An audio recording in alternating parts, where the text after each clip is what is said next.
When Steve Jobs gets up on stage to say there's a new product we need, the world tends to listen and then snap it up.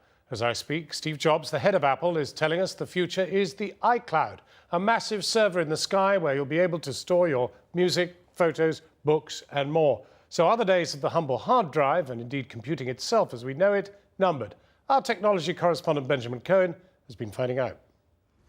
If you wanted to have all of the content that you owned with you all of the time, your photos, your books, your music, your films, your magazines, you'd probably end up pushing around a wheelbarrow even bigger than this.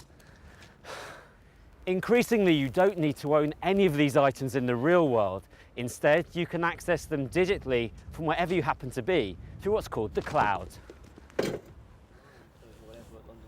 The cloud is just another way of saying information that's stored on the internet. So that means when I'm out and about and I fancy listening to some old music I own, I can simply turn on my phone and simply grab this old Blur album and listen away to my heart's content. In the last few minutes, the frail-looking founder of Apple, Steve Jobs, unveiled the iCloud.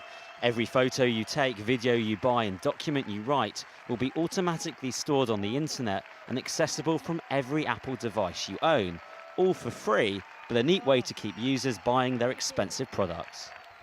Lots of offices already use cloud computing of a kind, and most of us store our email in the cloud and access it via Gmail or Hotmail.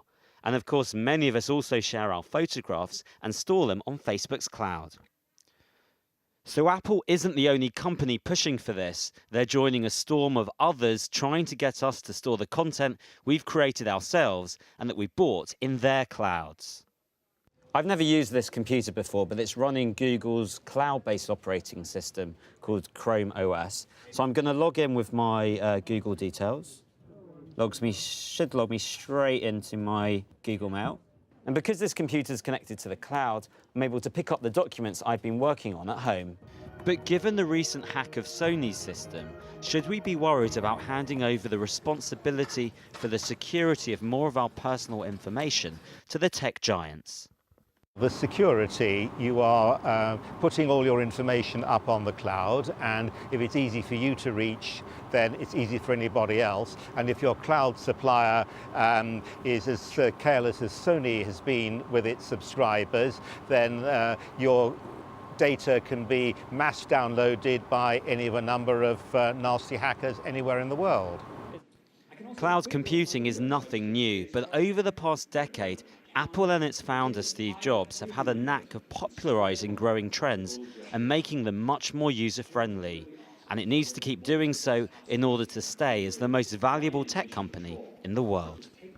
Benjamin.